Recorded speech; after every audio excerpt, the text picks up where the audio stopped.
Bapak Ibu Saudara, kita menyadari bahwa kita berada di masa-masa yang tidak mudah.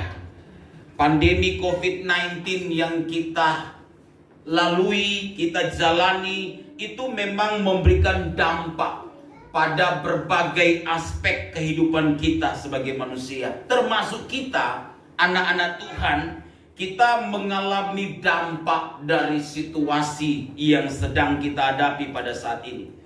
Namun ada satu hal yang saya ingin kita mengerti bersama-sama dalam hidup kita semua, bahwa ada providensia Allah, ada pemeliharaan Allah yang begitu ajaib, yang Tuhan mau nyatakan di dalam kehidupan kita semua.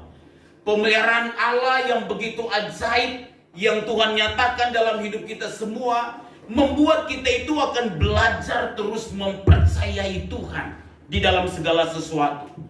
Pemeliharaan Allah itu adalah tindakan Allah yang secara nyata terus menerus di dalam kehidupan kita semua sebagai anak-anaknya, untuk menyatakan kebaikan Tuhan, untuk menyatakan kasih Tuhan, untuk menyatakan rahmat-Nya kepada kita semua, yang berlimpah-limpah tersebut.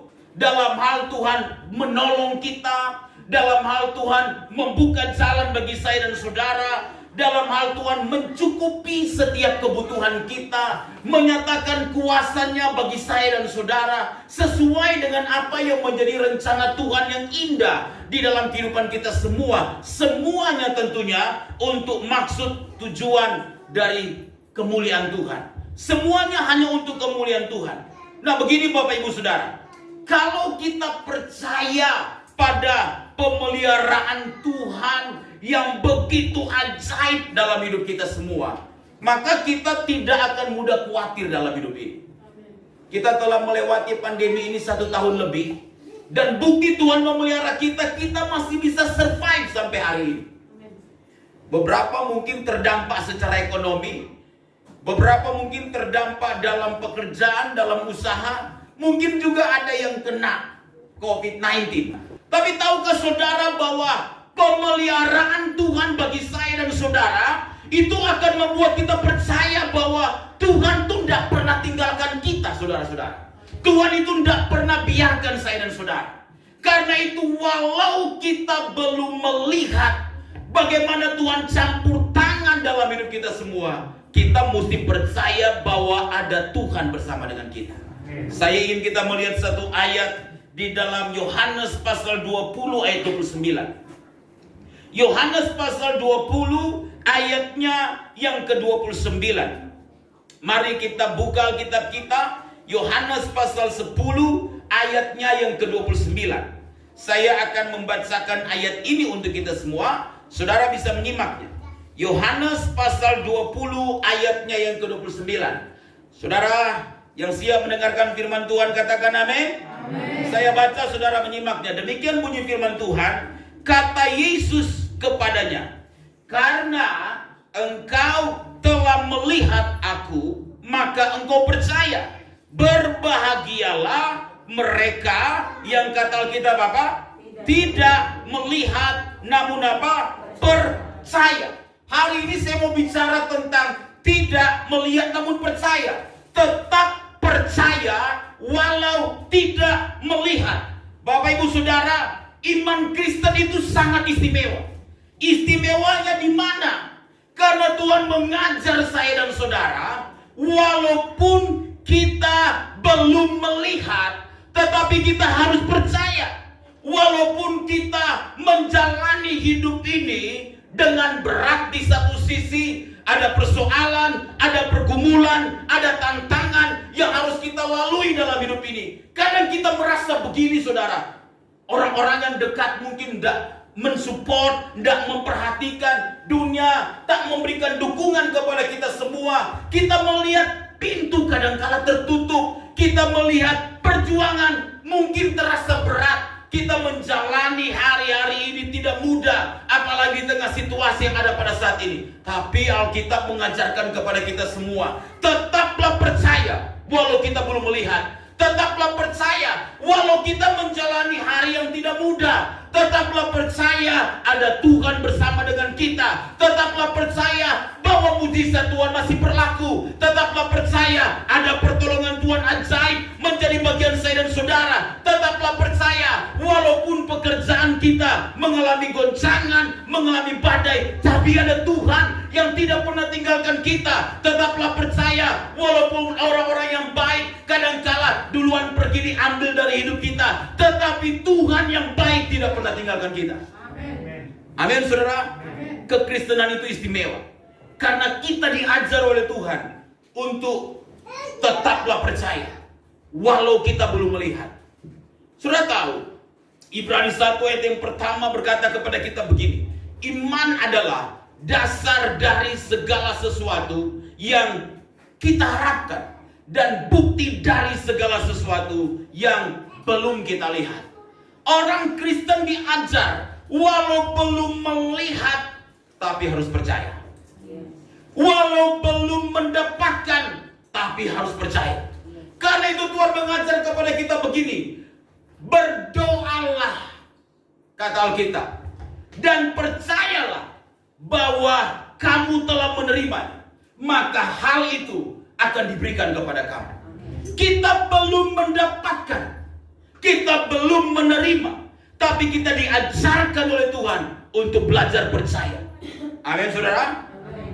Yesus pernah berkata kepada kita begini, pada waktu itu kemudian Maria Marta memberikan laporan kepada Tuhan Yesus bahwa Lazarus yang dikasihi Tuhan itu sudah mati. Lalu ketika Yesus mengirimkan pesan ke Betania, Marta kemudian berkata kepada Yesus bahwa Lazarus itu sudah mati 4 hari.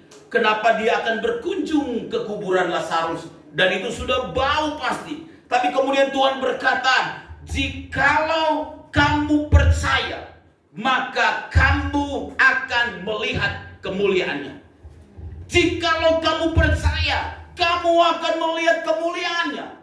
Persoalannya adalah kadangkala kita tidak punya iman yang cukup.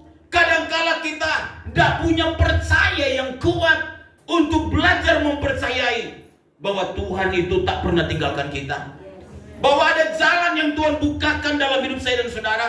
Saudara tahu kisah tentang 12 orang pengintai yang diperintahkan oleh Musa untuk mengintai tanah perjanjian, tanah Kanaan. Dalam Bilangan pasal yang ke-13, kita menemukan di situ bahwa terbagi 2 kelompok. Kelompok yang satu berkata bahwa di sana memang kotanya besar, kotanya bagus, tanahnya berlimpah susu dan madu. Tapi di sana kotanya berkubu. Di sana orang-orang itu tinggi perawakannya, tinggi besar, sehingga tidak bisa menduduki tanah perjanjian itu. Lalu berkatalah Kaleb menenteramkan hati bangsa itu dan berkata, tidak, kita akan maju dan menduduki tanah perjanjian itu. Bukan kita yang berperang melawan musuh kita, tapi Allah yang menggantikan kita untuk berperang melawan musuh kita. Saudara tahu letaknya di mana? Percaya kepada Tuhan. Karena itu Paulus berkata begini, di dalam Alkitab dikatakan dalam 2 Korintus 5 yang ke-7, Paulus berkata begini, bahwa hidup orang Kristen adalah hidup karena percaya, bukan karena melihat. Kalau kita membuka mata jasmani kita, maka masalah besar banget. Apalagi kalau kita lihat yang di samping kita, aduh nih suamiku ini kapan berubah. Udah ditumpang tangan, gak berubah-berubah. Doa semalam suntuk, gak berubah-berubah. Aduh gimana nih? Aduh bagaimana? Ada hopeless dalam diri kita. Kita datang ke tempat kerjaan, aduh ini kayaknya ini jualan menurun. Lakunya 100, sekarang lakunya 10%. Tinggal 10. Lalu hati kita itu terasa bagaimana? Nah, Paulus berkata, hidup kekristenan kita adalah hidup karena percaya dan bukan karena apa, saudara? Melihat.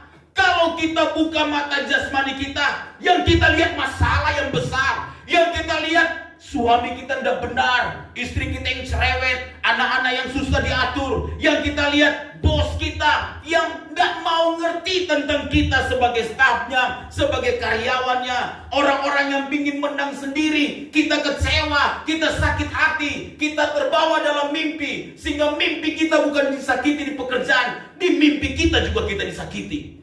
Karena terlalu memikirkan masalah-masalah itu. Tapi yang kita berkata, hidup kita bukan karena melihat, saudara, tetapi karena apa? Percaya. Itu hal yang sama ketika Yesus katakan dalam Yohanes 20 ayat 29, berbahagialah mereka yang kata Alkitab apa? Tidak melihat namun percaya. Berapa banyak di antara saudara yang mau berbahagia? Lambaikan tangan saudara. Orang yang berbahagia kata Alkitab adalah orang yang apa? Tetap percaya walau dia belum apa? Melihat. Kontrakan harus bayar, perpanjangan rumah harus bayar, pekerjaan itu sudah mau habis kontrak. Kemudian ya situasi tidak mudah dalam hal ekonomi, tapi saya mau beritahu tetaplah percaya. Walau belum melihat, tetaplah percaya. Nah, sudah tahu penyataan Yesus ini dilatar belakangi oleh seorang pribadi yang bernama Thomas, yang awalnya tidak percaya. Waktu ada 10 orang murid, kalau kita baca dalam ayat-ayat sebelumnya, yang bertemu dengan Thomas dan beritahu kepada Thomas bahwa Yesus yang mereka kagumi, yang mereka sembah, tidak mati lagi, tetapi telah bangkit dari antara orang mati. Tapi Thomas berkata begini, sebelum aku mencucukkan jariku di kedua telapak tangannya dan di lambungnya yang tertikam itu, sekali-kali aku tidak akan percaya. Sudah tahu, ketidakpercayaan kita itu akan selalu menghalangi Tuhan buka jalan bagi kita. Ketidakpercayaan kita itu akan selalu menghalangi berkat Tuhan dalam hidup kita. Apakah berkat secara rohani, berkat secara jasmani.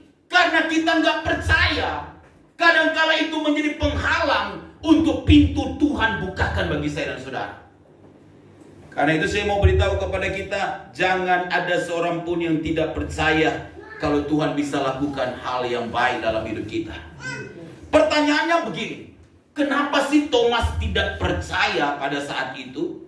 Saudara, mari kita lihat ayat yang ke-24. Orang itu tidak percaya, sama seperti Thomas akhirnya juga tidak percaya, itu karena ada latar belakangnya juga. Mari kita lihat ayat 24 dalam perikop ini. Alkitab berkata kepada kita demikian, tetapi Thomas, seorang dari ke-12 murid itu, yang disebut Didimus, kata Alkitab apa? Tidak ada bersama-sama mereka ketika Yesus datang kemana? Ke situ. Jadi Alkitab berkata kepada kita begini, kenapa Thomas tidak percaya?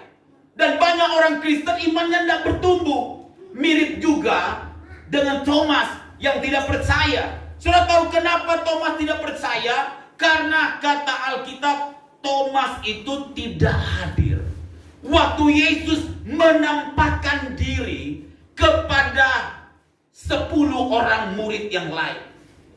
Dan waktu mereka beritahu kepada Thomas, kami telah melihat Yesus yang bangkit, Thomas tidak percaya. Apa yang menyebabkan Thomas tidak hadir di dalam persekutuan bersama dengan murid-murid pada saat itu? Thomas tidak hadir itu kelihatannya karena Thomas kecewa. Thomas menjadi kecewa karena Tuhan dan gurunya itu disalib dan mati. Dengarkan saudara-saudara, kekecewaan kita bisa menghalangi kita percaya kepada Tuhan. Kekecewaan kita juga bisa menjauhkan kita dari Tuhan. Kalau Thomas berada bersama-sama dengan murid-muridnya pada saat itu, saudara dikasih oleh Tuhan, dan kemudian Yesus menampakkan diri kepada murid-murid termasuk Thomas, 11 orang muridnya, maka kemungkinan besar tidak ada argumentasi Thomas yang berkata, sebelum aku melihatnya dan mencucukkan jariku ke kedua telapak tangannya yang dipaku dan ke lambungnya yang ditikam, maka aku sekali-kali tidak akan percaya. Saudara, kalau kita meninggalkan persekutuan, kalau kita meninggalkan ibadah, maka itu seringkali mengkerdilkan iman kita. Maka itu seringkali membuat kita sulit untuk bertumbuh. Karena di dalam persekutuan ada kekuatan. Karena di dalam ibadah kita mendengar firman, itu akan memberikan kita kekuatan iman dalam menghadapi berbagai persoalan yang sedang kita jalani dalam hidup ini. Thomas kecewa karena dia merasa bahwa gurunya yang dia agung-agungkan itu mati. Kadang-kala ada banyak orang Kristen menjadi kecewa dan dia tinggalkan persekutuan. Awal mulai tinggalkan persekutuan, kemudian mulai tinggalkan pelayanan, dan akhirnya tinggalkan Tuhan. Saya mau beritahu kepada kita semua, jangan izinkan kekecewaan ada dalam hidup kita. Karena kekecewaan itu akan membuat kita undur dari Tuhan. Kekecewaan itu akan mengerdilkan iman kita. Tapi belajarlah tetap percaya kepada Tuhan. Apapun situasi, apapun keadaan, tetaplah datang kepada Tuhan. Bersekutulah dengan Tuhan. Karena dalam persekutuan kita mendapatkan kekuatan yang baru. Karena itu penulis Ibrani berkata, jangan pernah meninggalkan ibadah seperti yang dibiasakan oleh beberapa orang. Sudah tahu ibadah itu mengandung janji dan berguna dalam segala hal, baik untuk hidup ini maupun hidup yang akan datang. Sekarang kita bisa beribadah secara online, kita juga bisa beribadah secara offline dan datang ke gereja. Tapi yang saya mau sampaikan kepada saudara, marilah bertumbuh iman kita. Dengan cara apa? Kita memiliki persekutuan dengan Tuhan. Kalau kemudian kita mengalami masalah, kalau kemudian kita mungkin kecewa dengan keadaan, jangan tinggalkan persekutuan. Amin, saudara. Kalau kita kecewa dengan manusia, jangan tinggalkan pelayan. Kalau kita kecewa dengan apapun yang mungkin bisa menghalangi kita datang kepada Tuhan, hanya Tuhan satu-satunya pribadi yang tidak pernah kecewakan kita. Amin, saudara. Hanya Dia satu-satunya pribadi yang selalu ada bersama dengan kita. Dunia di mana kita tinggal adalah dunia yang mengecewakan. Dunia di mana kita tinggal adalah dunia yang tidak bisa memberikan harapan kepada kita. Tapi Tuhan satu-satunya harapan kita.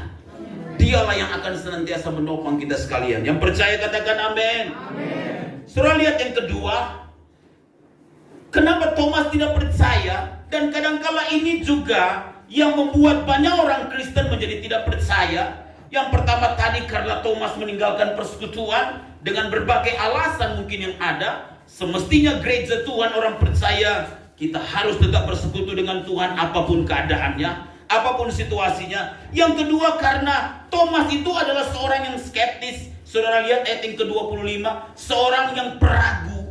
Lihat ayat 25 berkata begini, maka kata murid-murid lain itu kepadanya, kami telah melihat Tuhan. Tetapi Thomas berkata kepada mereka, sebelum aku melihat paku pada tangannya, bekas paku pada tangannya, dan sebelum aku mencucukkan jariku ke dalam bekas paku itu, dan mencucukkan tanganku ke dalam lambungnya. Perhatikan bagian akhir dari ayat 25. Sekali-kali kata Alkitab apa? Aku tidak akan percaya. Garis bawahi kata itu. Sekali-kali aku tidak akan percaya. Thomas adalah seorang peragu. Thomas adalah seorang yang pesimis. Misalnya saudara dikasih oleh Tuhan, ketika saya kutip tadi di cerita tentang Lazarus, lalu Yesus berkata kepada murid-muridnya di dalam Yohanes pasal yang ke-11, mari kita pergi ke Lazarus yang ada di Betania. Dia tidak mati tapi tidur, kata Tuhan. Lalu murid-muridnya melarang Yesus dan berkata, jangan ke sana, karena orang Yahudi mau membunuh Yesus, berupaya melempari Yesus dengan batu.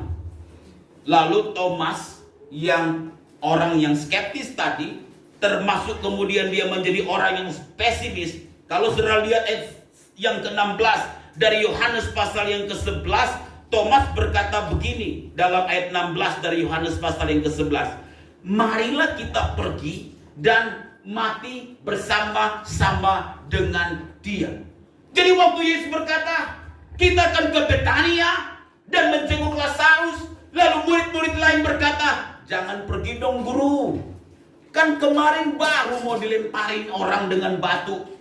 Nanti Bagaimana jadinya? Lalu Thomas berkata begini, ya udahlah, kita pergi saja dan mati bersama-sama dengan dia. Saudara tahu, orang yang skeptis, orang yang pesimis, itu terkadang, dan saya bisa katakan begini, seringkali itu melihat masa depan dengan negatif. Kalau kita menjadi orang yang skeptis, orang yang ragu-ragu, orang yang pesimis, maka cenderung kita tidak percaya dengan cara Tuhan bekerja dalam hidup kita. Dan banyak orang yang skeptis, banyak orang yang pesimis, cenderung melihat masa depan negatif. Wah, jangan-jangan mati nih. Ya kan, baru perlu sedikit, kayaknya lewat nih. Ya, ini orang-orang yang skeptis, pesimis, iya kan. Baru kakinya mungkin ada nyut-nyut, kayaknya lumpuh nih. Saudara ngerti maksud saya? Baru nyut-nyut ya, kira-kira begitu ya. Kayak kaki saya kemarin kayak nyut-nyut ya. Kenapa nih Tuhan nyut-nyut? Lalu saya mulai dibayangi oleh pikiran negatif. You rematik kali. Enggak, gua enggak rematik. Ini bicara dalam hati ya. Enggak rematik. Maksud saya begini, saudara dikasih oleh Tuhan. Maksud saya adalah begini. Kadangkala ketika kita mulai ragu dengan sesuatu, kita menjadi orang yang pesimis. Kita meragukan masa depan, memandang masa depan dengan kacamata yang negatif juga. Sudah tahu bahwa ada banyak orang takut memulai sesuatu. Kenapa? Karena dia adalah orang yang pesimis dalam hidupnya. Dia adalah orang yang skeptis dalam hidupnya. Orang yang pesimis itu, orang yang skeptis itu cenderung pasrah. Ya udahlah, mungkin ini sudah suratan takdir. Kayaknya memang saya orangnya malang. Karena bukan berasal dari Malang. Karena dia berpikir dia malang hidup di dunia ini seperti begini-begini aja. Seperti Tuhan Yesus tidak pernah berubah, dia juga tidak berubah. Ya udahlah, pasrah dengan keadaan. Itu orang-orang yang skeptis. Ketika sudah tahu orang-orang yang pesimis, orang yang skeptis ketika dia akan memulai sesuatu, atau ketika orang cerita memulai sesuatu, oh jangan mulai usaha, nanti bangkrut loh.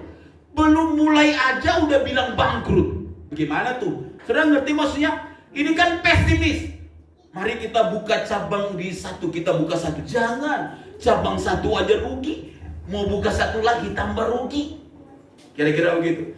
Dalam kacamata ini yang saya maksudkan adalah orang-orang yang ragu, orang-orang yang pesimis, cenderung takut gagal, takut melangkah untuk memulai sesuatu yang baru.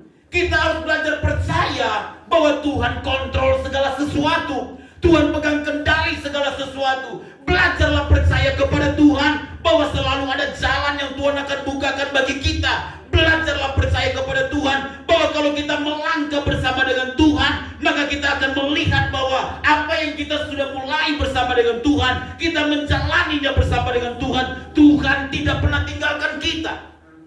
Amin, saudara. Selalu ada jalan ketika kita percaya kepada Tuhan dengan sungguh-sungguh. Banyak orang yang takut memulai sesuatu karena takut gagal, takut kurang. Iya, kadang-kala kita sulit untuk memberi karena kita berpikir, wah kita ditakut nanti kekurangan. Wah, saudara-saudara, ini tidak boleh.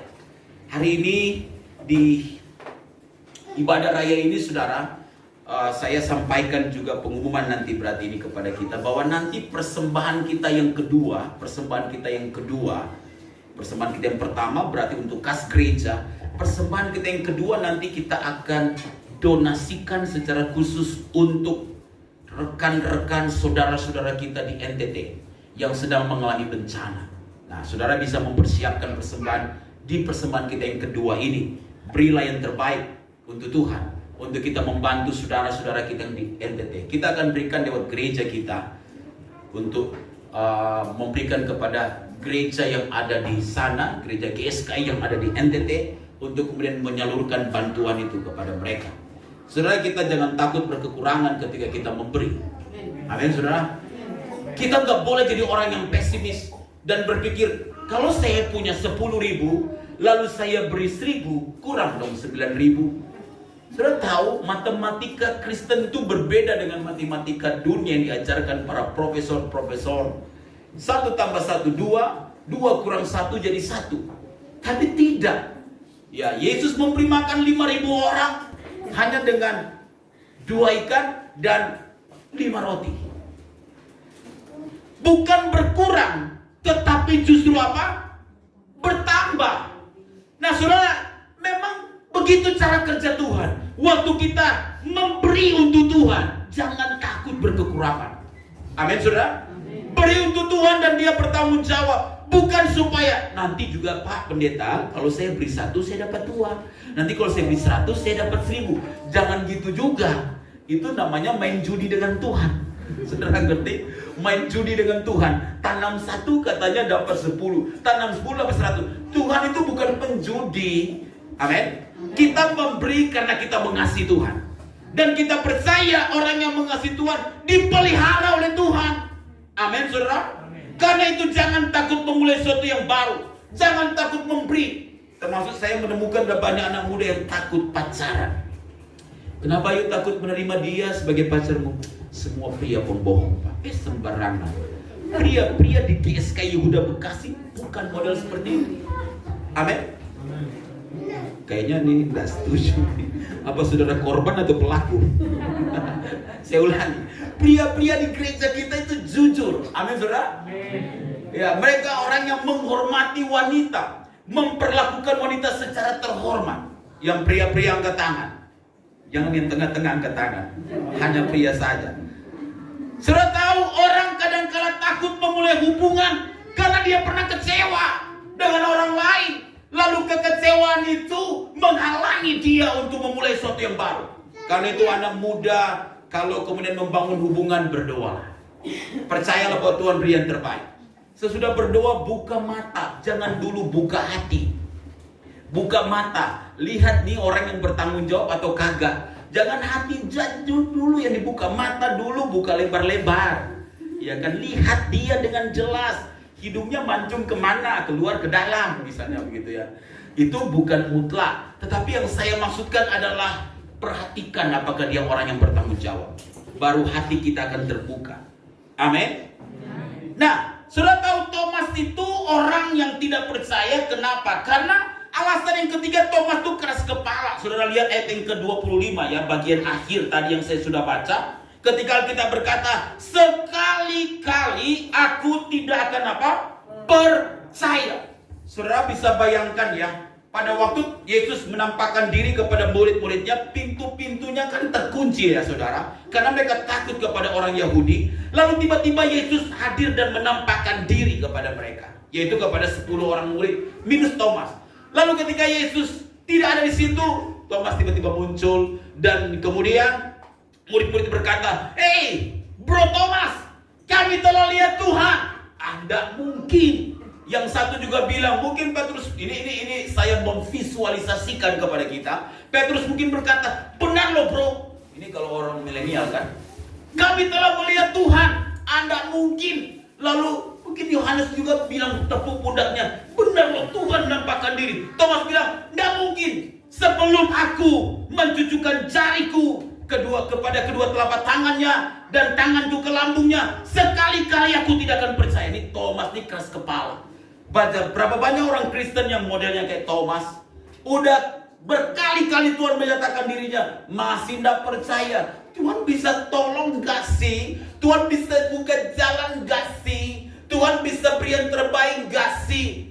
Kita harus belajar percaya melebihi apa yang kita bisa lihat dengan mata jasmani kita. Walaupun kita mungkin masih melihat tertutup pintunya, tapi percayalah bahwa Tuhan pegang kendali atas segala sesuatu. Jangan menjadi orang Kristen yang bebal. Berkali-kali Tuhan sudah buka jalan, masih tidak mau percaya. Kalau begitu, apa makna ketika Yesus berkata, "Berbahagialah orang yang tidak melihat namun percaya"? Berbahagialah orang yang tidak melihat namun percaya. Dalam ayat 29 kata Yesus kepadanya, "Karena engkau telah melihat aku, maka engkau percaya.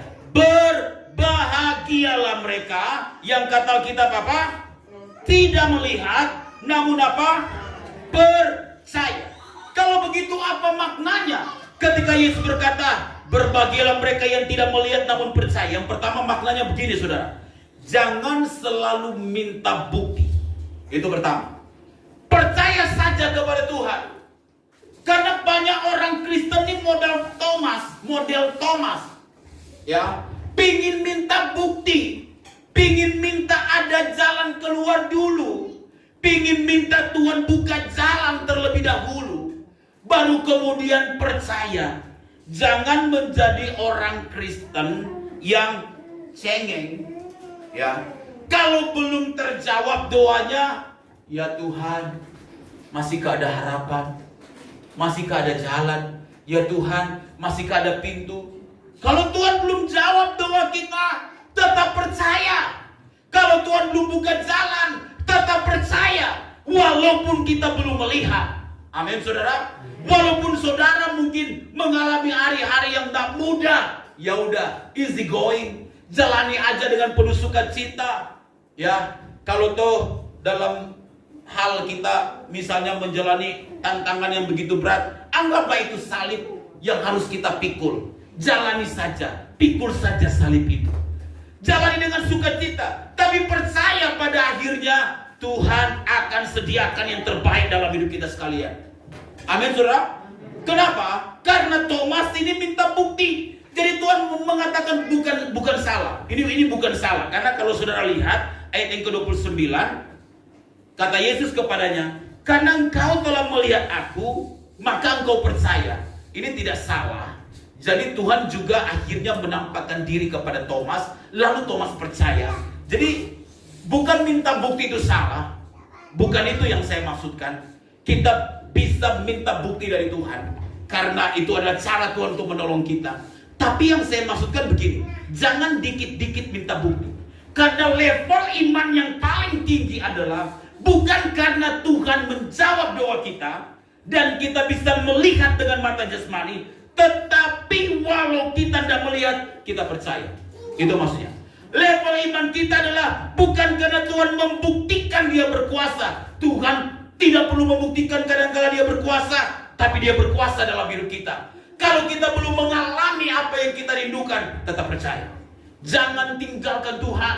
Jangan tinggalkan pelayanan. Jangan tinggalkan persekutuan dengan Tuhan. Tetap percaya bahwa walaupun belum ada jalan, Tuhan tidak tutup mata. Mata Tuhan menjelajah seluruh bumi dan memberikan upah kepada orang yang bersungguh hati mencari dia. Amin saudara. Jangan jadi orang Kristen yang begini saudara. Tuhan, jika engkau tolong saya, baru saya sungguh-sungguh. Kalau engkau berkati saya, baru saya mau ke gereja. Kalau engkau berkati saya, baru saya memberi. Kalau engkau berkati saya, baru saya melayani. Itu biasanya Kristen yang masih dasar, masih awal. Tuhan kadang-kala membuktikan kuasanya kepada mereka yang ingin percaya. Tapi kalau kita yang sudah percaya nih, maka tetaplah percaya apapun keadaan yang kita sedang jalani hari ini.